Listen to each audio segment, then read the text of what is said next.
जिस इंसान ने आज तक कोई भी गलती नहीं की है, उस इंसान ने आज तक कुछ भी नया करने का ट्राई ही नहीं किया है। ऐसा ही कुछ मानते थे दुनिया के सबसे महान साइंटिस्ट एल्बर्ट आइंस्टाइन। 14 मार्च 1879 जर्मनी के उल्म शहर में एक यहूदी परिवार में पैदा हुए थे सर एल्बर्ट आइंस्टाइन। उनके पैदा होने के बाद डॉक्टर्स ने नोटिस किया कि उनका सर नॉर्मल बच्चों के मुकाबले काफी बड़ा था और वो एक एबनॉर्मल बच्चे के रूप में जन्मे थे। इसके बावजूद भी उनका दिमाग इतना तेज था कि आज तक कोई भी उनका मुकाबला नहीं कर पाया।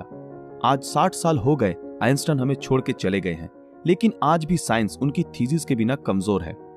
तो यही वजह है कि हर कोई उनके दिमाग के बारे में जानना चाहता है कि आखिर उनके ब्रेन में ऐसा क्या था जो कि उन्हें इस मुकाम तक लेकर आया कि आज उन्हें दुनिया भर में ग्रेटेस्ट साइंटिस्ट के नाम से जाना जाता है।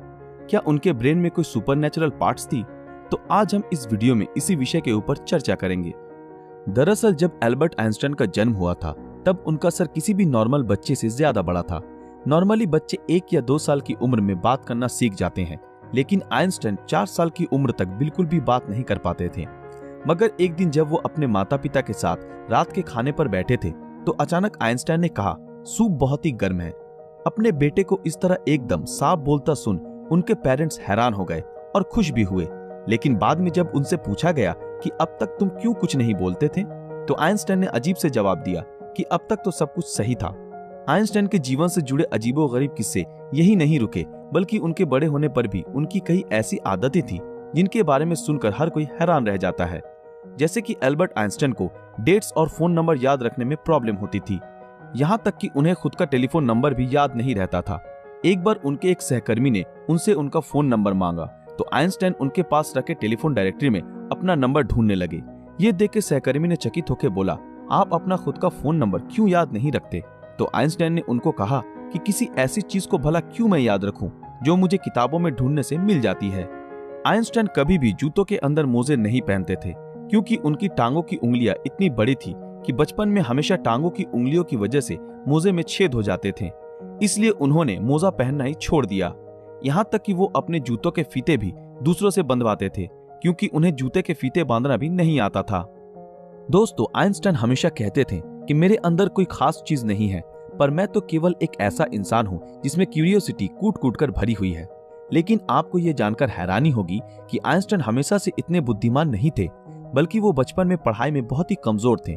इसलिए बचपन में उनकी गिनती बेवकूफ बच्चों में की जाती थी। उनकी कुछ हरकतों की वजह से उन्हें कुछ लोगों ने तो शारीरिक रूप से विकलांग कहना भी शुरू कर दिया था। खास करके आइंस्टाइन के टीचर भी उन्हें पसंद नहीं करते थे, क्योंकि वो सिर्फ साइंस और मैथ के अलावा हर सब्जेक्ट्स में फेल होते थे और बचपन से ही आइंस्टाइन को किताबी ज्ञान में कोई रुचि नहीं थी। हालांकि इसके बावजूद भी उन्होंने दुनिया के सामने साइंस की कई ऐसी थीसिस पेश की जिसके बिना आज भी साइंस कमजोर है, और यही वजह है कि उनका दिमाग आज भी चर्चा का विषय बना हुआ है। 18 अप्रैल 1955 आइंस्टाइन की मृत्यु के बाद पैथोलॉजिस्ट डॉक्टर थॉमस हार्वे ने आइंस्टाइन के परिवार की अनुमति के बिना ही उनके दिमाग को रिसर्च के लिए निकाल लिया था और वो वहां से भाग गए। इस हरकत के लिए डॉक्टर हार्वे को नौकरी से निकाल दिया गया, लेकिन उन्होंने कहा कि ऐसा उन्होंने सिर्फ रिसर्च के लिए ही किया है और वो वादा करते हैं कि वो आइंस्टाइन के दिमाग पर रिसर्च जरूर करेंगे ताकि आने वाले समय में इससे साइंस और साइंटिस्ट दोनों को ही कुछ फायदा हो सके। लेकिन रिसर्च के लिए परमिशन न मिलने के कारण डॉक्टर हार्वे ने आइंस्टाइन के दिमाग को एक जार के अंदर बेसमेंट में कैद रखा। बाद में आइंस्टाइन के बेटे हैंस एल्बर्ट आइंस्टाइन की अनुमति के बाद डॉक्टर हार्वे ने आइंस्टाइन के दिमाग पर रिसर्च करना शुरू किया। पहले उन्होंने आइंस्टाइन के दिमाग का वजन किया, जिसका वजन 1230 ग्राम था, जो नॉर्मल इंसान के दिमाग के वजन से काफी छोटा था, क्योंकि दरअसल एक इंसान के दिमाग का वजन करीब 1400 ग्राम होता है। इसके बाद डॉक्टर हार्वे ने आइंस्टाइन के ब्रेन को 240 भागों से टुकड़े किए और उन टुकड़ों को दुनिया भर के मशहूर रिसर्चर्स के पास भेज दिया ताकि वो अच्छे से देख सके कि आखिर आइंस्टाइन के दिमाग में ऐसा क्या था जो बाकी आम इंसानों में नहीं था। और उसके बाद डॉक्टर हार्वे ने आइंस्टाइन के ब्रेन टिश्यूज के 1000 माइक्रोस्कोपिक स्लाइड्स बनाए, जिससे आइंस्टाइन के दिमाग की अच्छी तरह से जांच हो सके। रिसर्च के दौरान ये पाया गया कि आइंस्टाइन के ब्रेन में आम इंसानों से ज्यादा सेल्स थी। आइंस्टाइन के दिमाग का सेरिब्रल कॉर्टेक्स नाम का हिस्सा एक आम इंसान के दिमाग के मुकाबले काफी अलग था। दरअसल ये सेरिब्रल कॉर्टेक्स दिमाग का एक जरूरी हिस्सा होता है जो सबसे जटिल दिमागी प्रोसेस के लिए मेन फैक्टर होता है, और यही ऐसा हिस्सा होता है जो अजीबोगरीब तरीकों से विकसित होता है।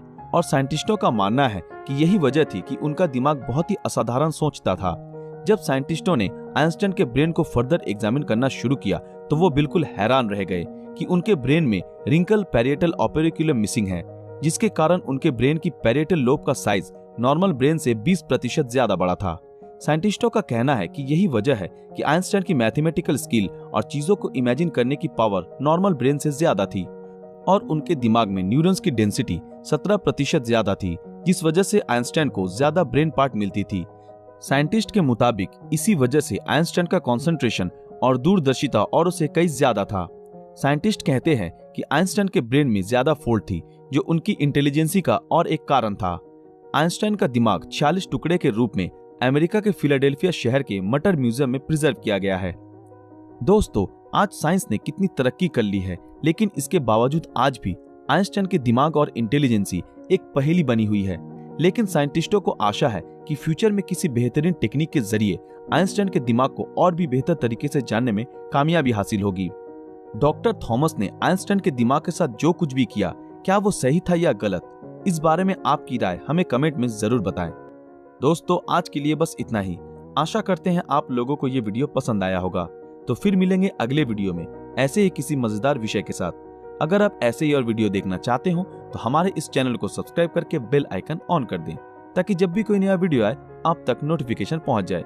अगर ये वीडियो आप लोगों को अच्छा लगा तो इस वीडियो को लाइक, कमेंट और ज्यादा से ज्यादा शेयर जरूर करें। तो मिलते हैं आपके साथ अगले वीडियो में, तब तक के लिए शुक्रिया।